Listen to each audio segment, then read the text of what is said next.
할렐루야. 오늘도 영상 예배 오신 여러분들을 주님의 이름으로 환영하고 축복합니다.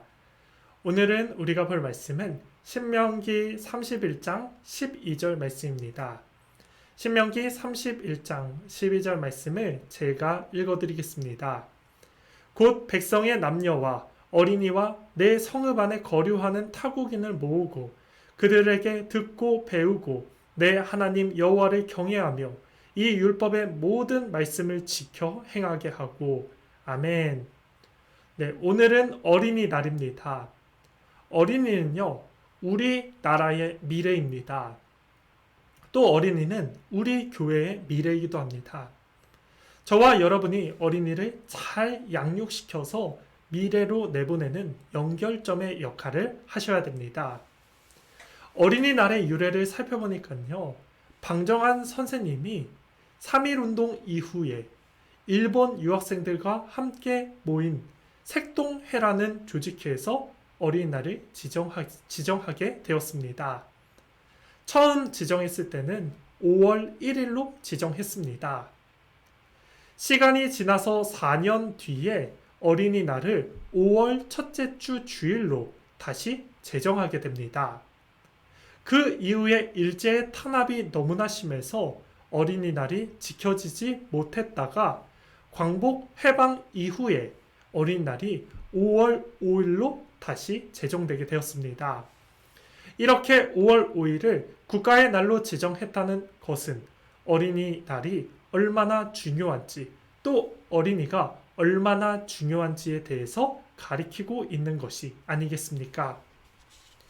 어린이날의 의미를 살펴보니까요, 그 의미가 이러한 뜻이 있었습니다. 어린이들이 올바르고 슬기로우며 씩씩하게 자라나게 하고 어린이에 대한 애호 사상을 가져야 한다라고 이제 사전에서는 나와 있습니다. 여러분, 애호 사상, 이 애호 사상이라는 것은 무엇이냐면 어린이를 사랑하고 어린이를 소중하게 보호하는 게 바로 애호 사상입니다. 그래서 부모님들은 어린이날이 되면 아이들에게 선물을 사주는가 하면 어린이들을 데리고 테마파크나 아니면 유원지라든지 어린이들이 그날 하루 행복하게 해줄 수 있는 것들의 이벤트를 준비하게 됩니다. 여러분, 부모님은 자녀를 소중히 사랑하고 소중히 보호해야 되는 권리가 있고 의무가 있음을 다시 한 번 더 생각하시길 바라겠습니다. 그런데 요즘 시대가요, 너무 많은 시대가 변하게 됩니다. 한 가정의 아이가 한 명 이렇게 낳는 부모들이 많이 있고, 또 원치 않는 사고와 환경적인 영향 때문에 아이를 낳지 않는 세대가 되어버렸습니다. 그래서 나라의 인구도 많이 감소하게 되었고요. 그리고 학교도 여기저기에서 문 닫는 학교들도 굉장히 많이 늘어가고 있습니다. 교회의 실태는 어떨까요? 교회도요, 통계 자료를 살펴보니까요, 10년 이후, 10년이 지난 지금은 주일학교 수가 40%가 감소되었다라는 통계를 얻게 되었습니다. 뿐만 아니라 교회의 절반 이상의 교회는요, 영화부도 이제 운영하지 못해서 영화부가 없는 교회가 절반 이상이라고 합니다. 무엇을 나타내고 있겠습니까?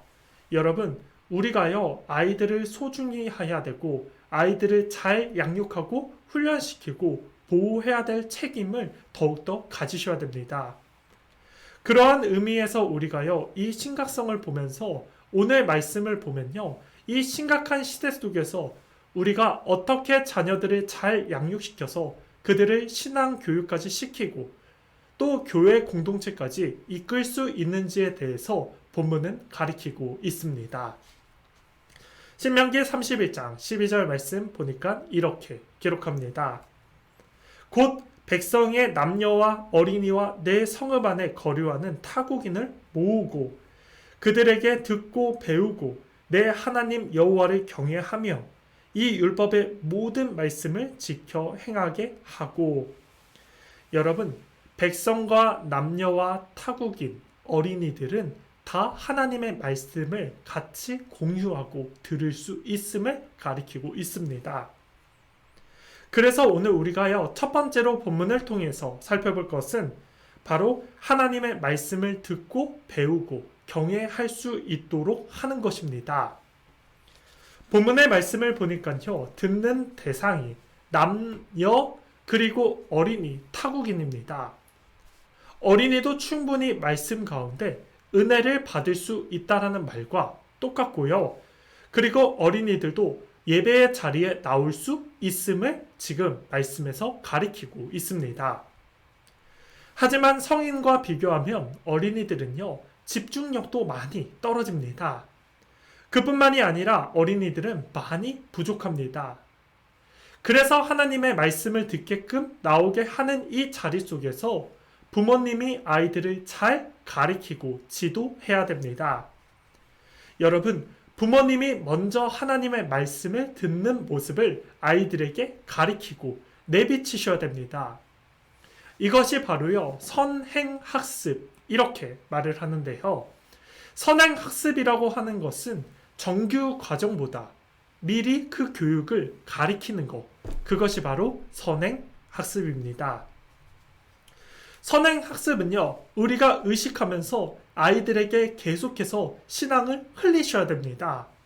신앙 교육을 흘리셔야 되는데 가장 스승되는 모습이 바로 부모가 그 삶을 살아내는 모습을 아이들에게 계속 내비치는 것이 굉장히 중요합니다.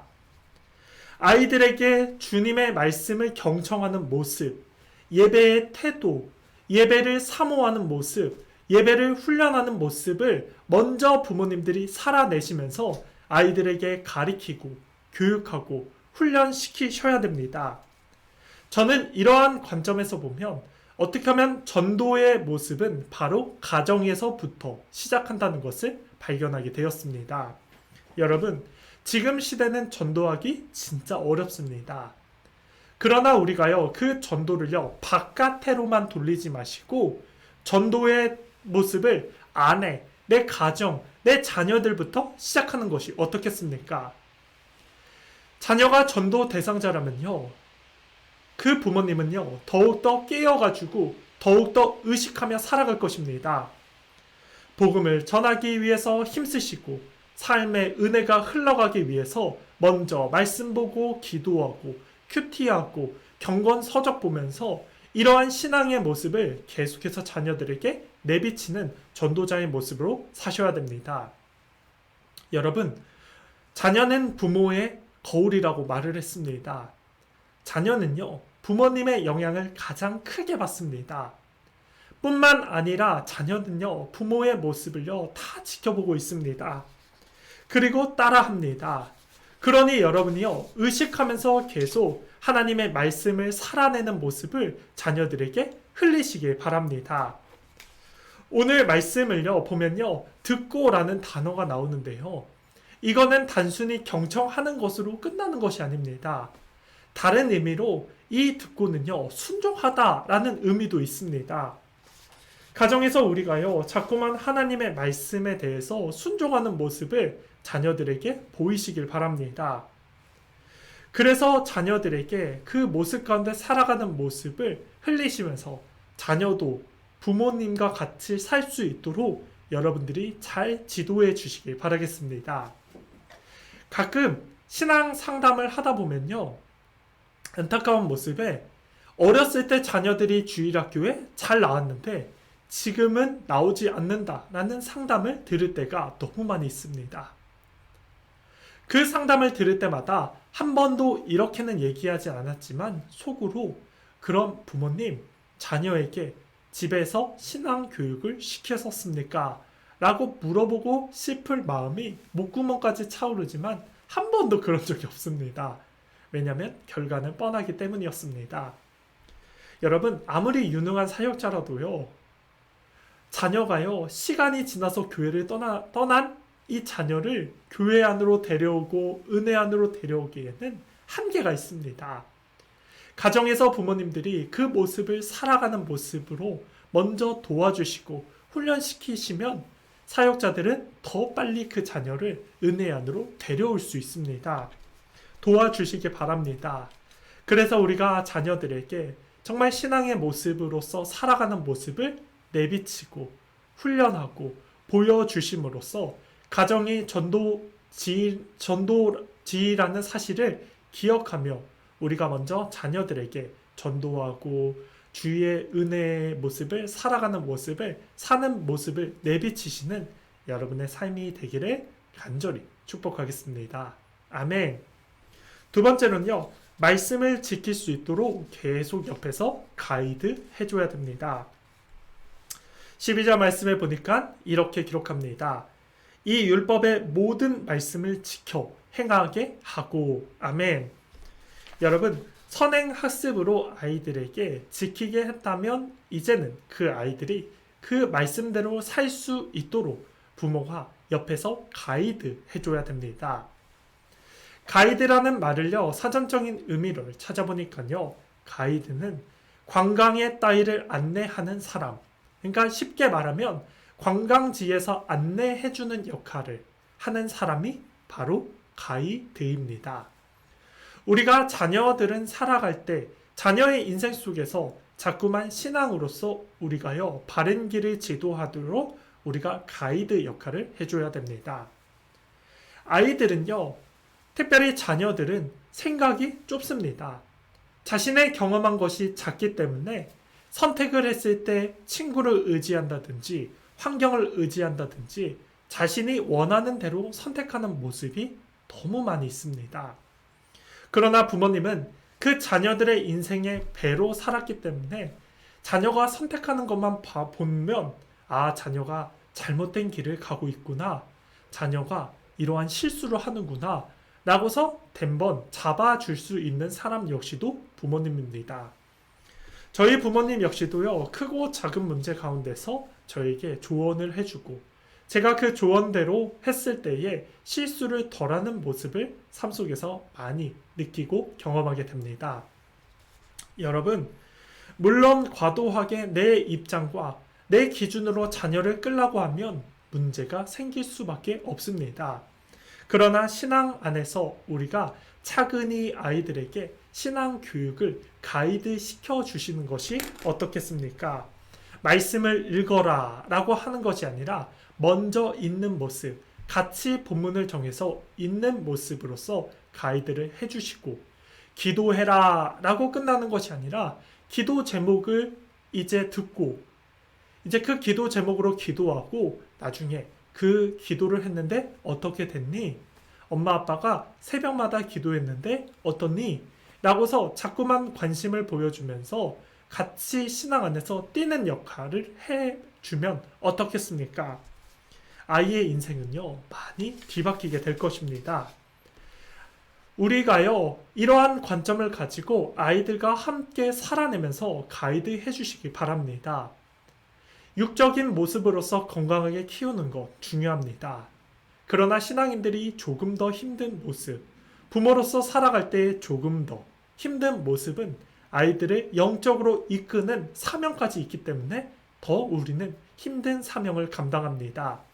그러나 우리가요, 정말 아이들을 영육간에 강건하는 그 자리까지 이끄시고 자라게 한다면요, 이 아이가 정말 하나님 앞에서 크게 쓰임받고 또 우리나라의 미래이자 교회의 미래로서 아주 훌륭한 인재가 될 것입니다. 여러분, 부모님의 헌신 너무나 중요합니다. 사역자의 헌신 너무나 중요합니다. 그러나 교회 교육과 가정 교육을 같이 함으로써 아이들을 잘 가이드 해주시고 양육하시는데 앞장서 놔주시는 우리 부모님 되기를 축복하겠습니다. 그러려면 더욱더 우리가 깨어서 기도해야 되고 더욱더 우리가 훈련을 받아야 됩니다. 이 사명을 가지고 더욱더 주 앞에서 열심을 품고 최선을 다하시는 부모님 되기를 간절히 축복하겠습니다. 아멘. 계시록 2장 2절 말씀은 이렇게 기록합니다. 내가 내 행위와 수고와 내 인내를 알고, 주님께서 우리의 수고와 우리의 인내와 우리의 헌신을 다 아신다고 말씀하십니다. 맡겨진 아이들을 장성한 분량에 이르기까지 육적인 모습 훈련시키고 건강하게 키우는 것 중요하지만 이제 영적인 훈련까지도 같이 하심으로써 아이들이 영육 간에 강건케 하는 모습으로 살아가게끔 힘써 주시길 바라겠습니다. 아멘. 말씀의 결론을 맺도록 하겠습니다. 한 사람을 키우는 일은 정말 오랜 시간이 필요합니다. 유아기 때부터 성인에 이르기까지 20살 이후까지 이제는요 30살 이후까지 부모가 30년 동안 관리하고 훈련합니다. 근데 이 30년이라는 시간을 아이들을 육적으로만 건강하게 하는 게 전부가 아니지 않습니다. 영적으로도 건강하게 이끄셔야 됩니다. 그러려면 우리가요 아이들과 함께 뛰는 모습, 아이들에게 신앙의 모델이 되어서 자꾸만 흘리시는 모습 사시길 바랍니다. 또 아이들 인생 속에서 신앙을 잘 가이드 해줘가지고 아이들을 영적으로 잘 이끌 수 있도록 부모님들이 더욱더 힘쓰셔야 됩니다. 그래서 아이들이 하나님의 말씀 안에서 한 명도 이탈하지 않고 한 명도 넘어지지 않고 한 명도 쓰러지지 않고 부모님의 신앙 그대로 아이들에게 잘 전수하고 물려주심으로써 나중에 이 자리 가운데 우리 아이들이 채워지고 또 그 후대들이 채워지는 귀한 연결점의 역할을 할 수 있도록 부모님들이 힘쓰시고 더욱더 깨어서 기도하시고 말씀 가운데 사시며 정말 아이들에게 힘을 주시는 여러분의 복된 삶 되시길 바라겠습니다.